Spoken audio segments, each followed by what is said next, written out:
तेनेयं वाङ्मयी मूर्ति प्रत्यक्षा वर्तते हरे सेवनात् श्रवणात् पाठात् दर्शनात् पापनाशिनी।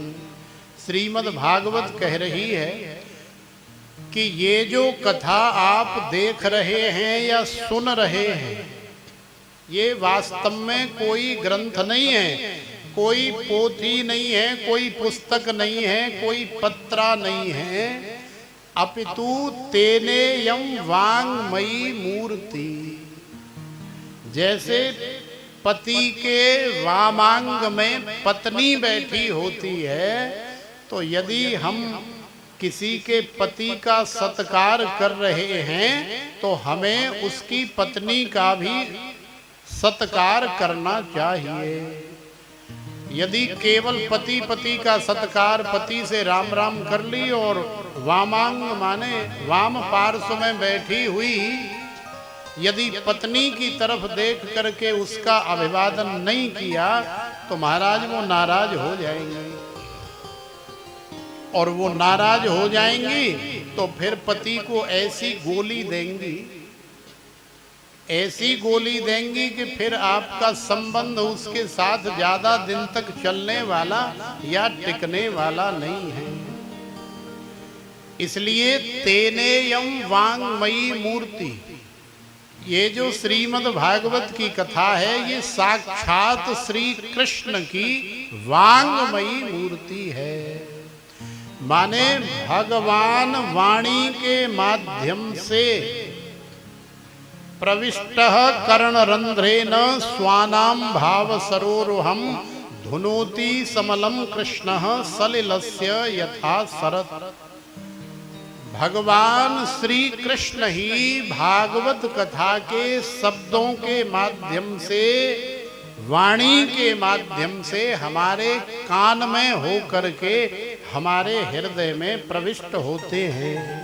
और जब हमारे हृदय में भगवान पधार जाते हैं तो हमारे हृदय में काम, क्रोध, लोभ, मोह, मद, मत्सर, अहंकार, ईर्ष्या, राग, द्वेष, छल, कपट, दंभ, पाखंड, झूठ, ये सब जो बैठा हुआ है ये सब दूर हो जाता है और हमारा हृदय जो है उसी तरह से निर्मल या परम पवित्र हो जाता है जैसे यथा शरत माने वर्षा ऋतु के जाने के बाद जब शरद ऋतु आती है तो शरद ऋतु में वर्षा के जल के माध्यम से मैली कुचैली हुई नदियां शरद ऋतु में कांच की तरह एकदम निर्मल हो जाती हैं, स्वच्छ हो जाती हैं। तो ऐसे ही कथा के माध्यम से जब हमारे गोविंद, हमारे नंद के लाला, हमारे कन्हैया हमारे हृदय में पधार जाते हैं तो हमारा जीवन भी निर्मल हो जाता है, परम पवित्र हो जाता है, धन्य हो जाता है, कृतार्थ हो जाता है, हमारे कल्याण का मार्ग जो है प्रशस्त हो जाता है।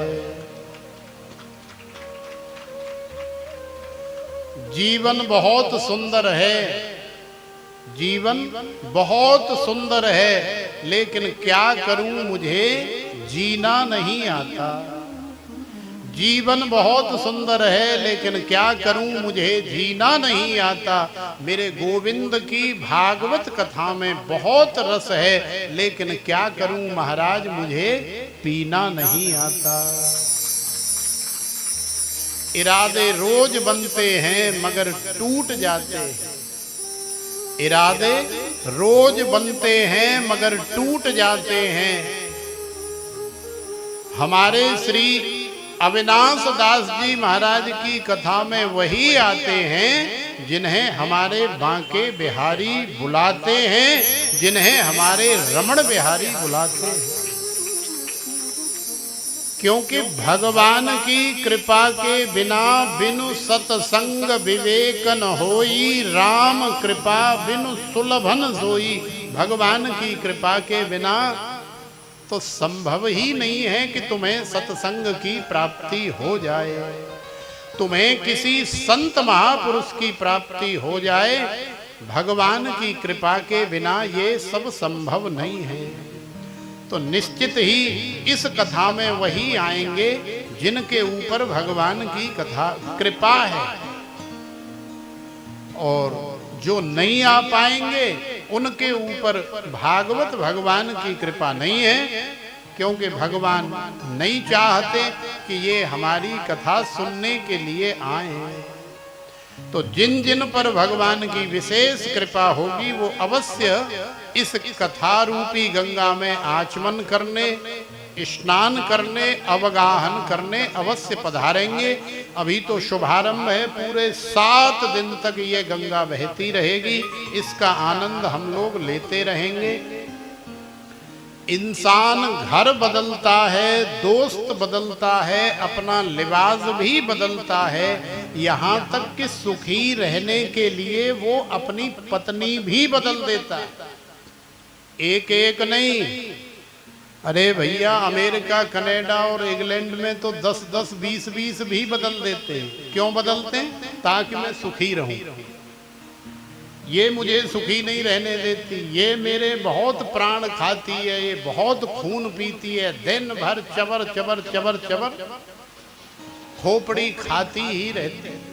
अरे कितना भी इसे दे दो, कितने भी बढ़िया कपड़े दे दो, कितने भी बढ़िया गहने दे दो, कितना भी रुपया पैसा दे दो, लेकिन ये मेरी जान खानी नहीं छोड़ती।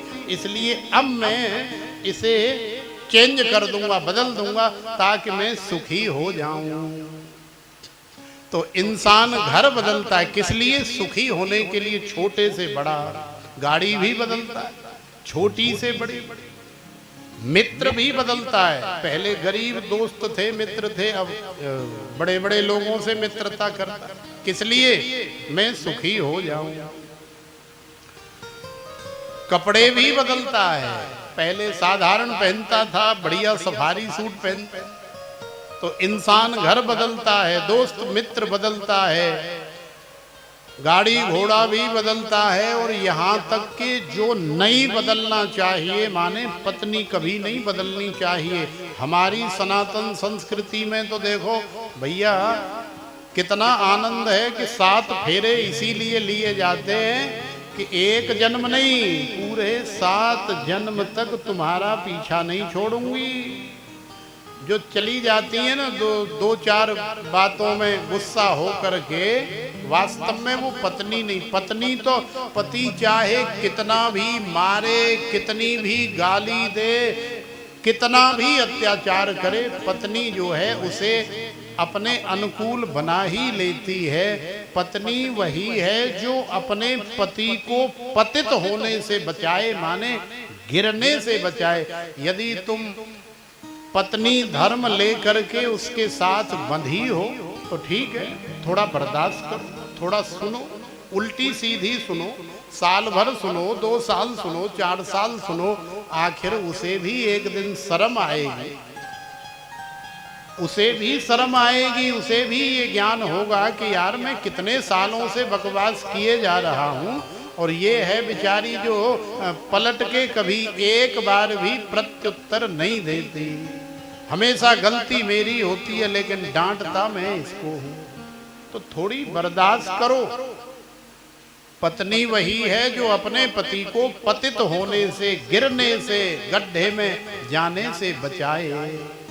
यदि तुम ही उसे छोड़ करके चली जाओगी तो फिर वो तो गिर ही जाएगा, फिर वो तो पतित होगा ही, गड्ढे में जाएगा ही, पैक लगाएगा, और फिर आप जानते ही हैं कि नरक का गामी हो जाएगा।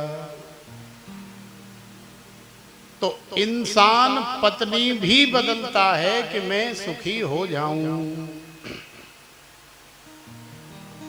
महापुरुष कहते हैं कि उम्र भर मैं भी यही गलती करता रहा, उम्र भर मैं भी यही गलती करता रहा। धूल चेहरे पर थी और आईना साफ करता रहा। भैया यदि तुम्हारे चेहरे पर ही कालिख लगी है या धूल लगी है, तो जब आईना देखोगे तो चेहरे पर कालापन या धूल तो दिखाई देगी।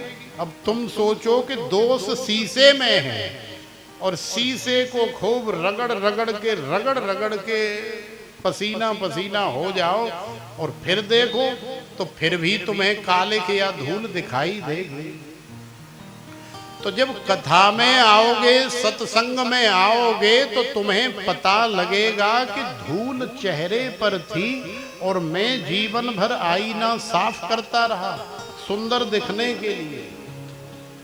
तो ये जो मानव जीवन है ना, इसे कैसे जिया जाए, कैसे खाया जाए, कैसे बोला जाए, कैसे बैठा जाए, कैसे संत महापुरुषों की सेवा करी जाए, कैसे जीवन जीना है, इस मानव जीवन की जीवन शैली सीखने के लिए हमें कथा की आवश्यकता है, सत्संग की आवश्यकता है, कीर्तन की आवश्यकता है, जो लाभ हम लोग यहाँ ले रहे हैं।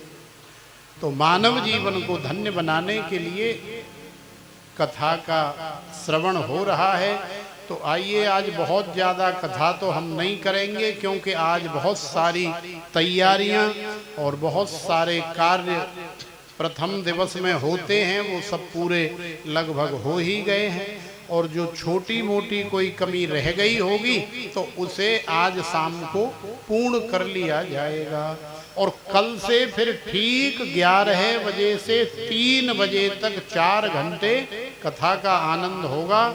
हम 11 बजे यहाँ बैठ जाएंगे और फिर 4 घंटे खूब आनंद होगा। तो आइए, आज भगवान को केवल एक श्लोक के माध्यम से, क्योंकि शुभारंभ है, हम लोग प्रणाम कर लें और प्रणाम के बाद एक सुंदर सा भाव। और फिर हमारे मध्य में पूज्य देवाजी महाराज बैठे हैं, पूज्य संत महापुरुष बैठे, उनका आशीर्वाद और फिर भगवान के दिव्य दर्शन करा के कथा की आरती हम लोग करेंगे।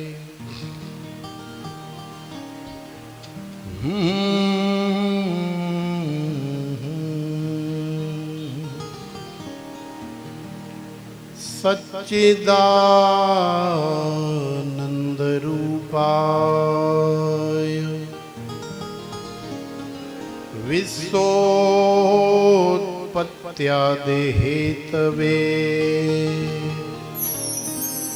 तापत्रय विनाशाय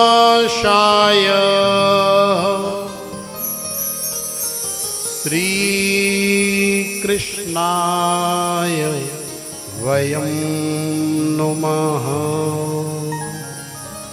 श्री कृष्णाय वयं नुमः। स्वकीयं यद भवत्तेजः तच्च भागवते दधात् तिरोधाय प्रविष्टोयम श्रीमद्भागवतार्णवम्। श्रीमद्भागवताख्योयम प्रत्यक्ष कृष्ण एव हि स्वीकृतोऽसि मया नाथ मुक्त्यर्थम भवसागरे। देखो, ये कथा साक्षात श्री कृष्ण ही है। कथा को कभी आप साधारण नहीं समझना, कथा साक्षात श्री कृष्ण है, प्रत्यक्ष कृष्ण एव ही। जो इस भावना से भगवान की कथा सुनेगा तो निश्चित ही इस भव सागर से पार हो जाएगा। प्रत्यक्ष कृष्ण एव ही स्वीकृतोऽसि मया नाथ। ये मेरे नाथ हैं, दीनानाथ हैं, प्राणनाथ हैं, साक्षात भगवान गोविंद श्री कृष्ण ही पूज्य व्यास जी महाराज की वाणी के माध्यम से मेरे कान में होकर के मेरे हृदय में जा रहे हैं। यदि ऐसी भावना से कथा का श्रवण करोगे तो निश्चित ही भगवान ही तुम्हारे हृदय में जाएंगे। तो श्रीमद् भागवताख्योयम प्रत्यक्ष कृष्ण एव ही स्वीकृतो से मया नाथ मुक्त्यर्थम भवसागरे। इस भवसागर से आप निश्चित ही पार हो जाओगे, लेकिन भावना यही रखनी है कि 7 दिन व्यास जी महाराज के श्री मुख से साक्षात रमण बिहारी, बांके बिहारी, रास बिहारी, कुंज बिहारी, छैल बिहारी भगवान गोविंद नंद के लाला श्री कृष्ण ही हमारे हृदय में प्रवेश कर रहे हैं। बोलिए श्रीमद् भागवत भगवान की जय। जय जय श्री राधे। तो आइए आज श्री सदगुरुदेव भगवान श्री गुरु महाराज जी का स्मरण करें, फिर पूज्य संत भगवान का आशीर्वाद हम लोग लेंगे।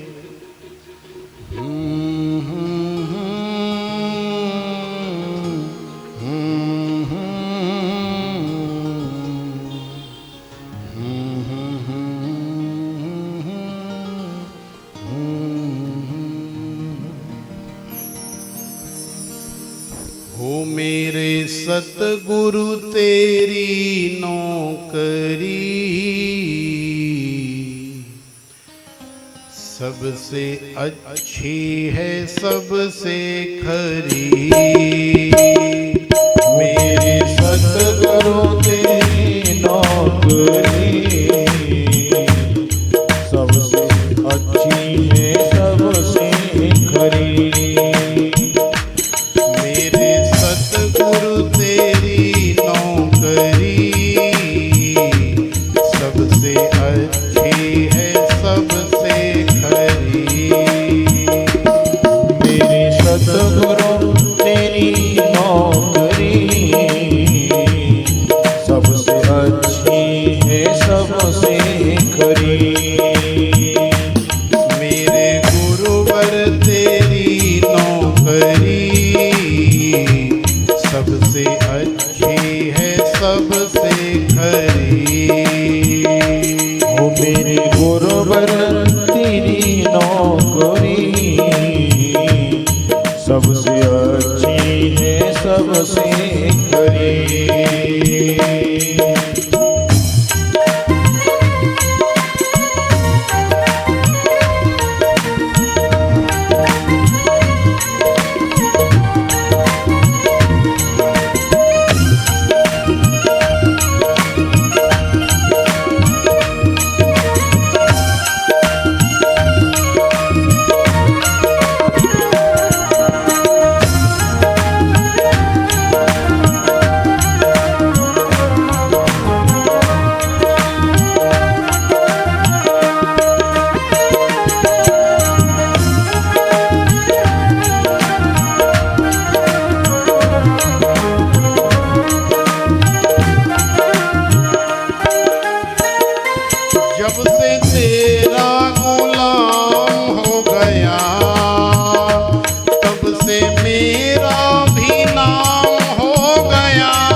नहीं, कुछ मिले ना मिले कम नहीं।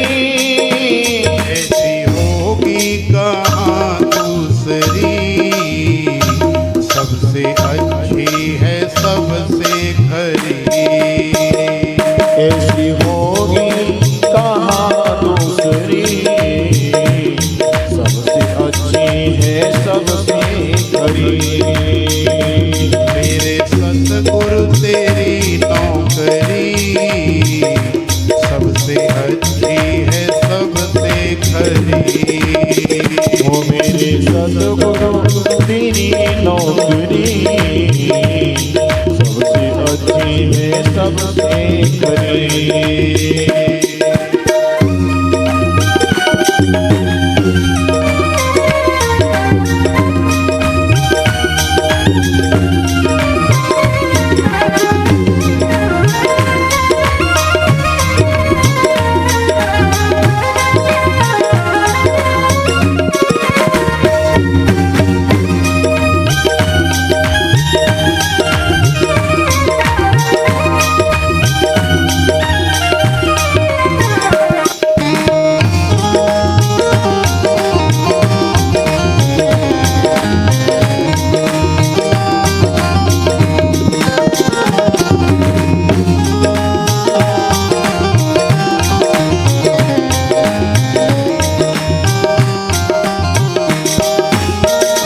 जब से तेरी लगन है लगी, तब से मेरी ये किस्मत खुली। जब से तेरी लगन है लगी, तब से मेरी किस्मत खुली। जब से तेरी लगन है लगी, तब से मेरी ये किस्मत खुली। जब से तेरी लगन है लगी, तब से मेरी किस्मत खुली। अब तो बन गई मेरी नौकरी, सबसे अच्छी है सबसे खरी। अब तो बन गई मेरी नौकरी, सबसे अच्छी है सबसे खरी। मेरे गुरुवर तेरी नौकरी, सबसे अच्छी है सबसे खरी। मेरे गुरुवर तेरी नौकरी, सबसे अच्छी है सबसे खरी।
खिला तब मुझे ये तेरा दर मिला। उस नसीबी का जब गुल खिला तब मुझे ये तेरा दर मिला। अब तो बन गई मेरी बिगड़ी, सबसे अच्छी है सबसे खरी।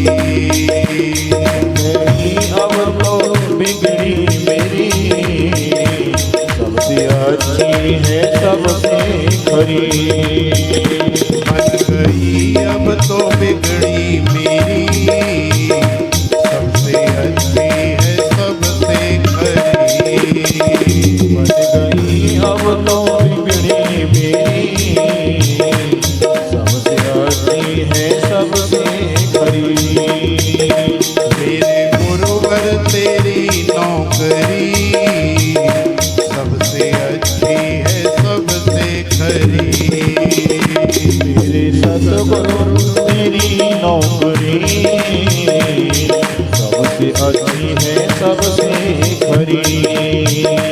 मेरे सतगुरु तेरी नौकरी सबसे अच्छी है सबसे खरी। मेरे सतगुरु तेरी नौकरी सबसे अच्छी है सबसे खरी। मेरे सतगुरु तेरी नौकरी गुरुवर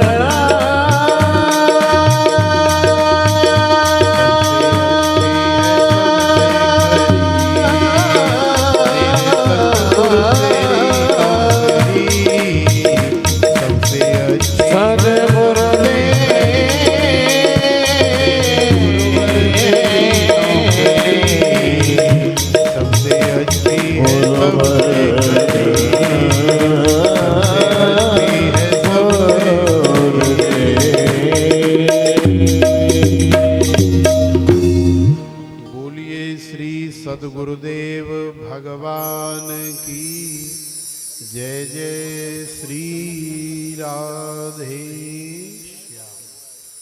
तो आइए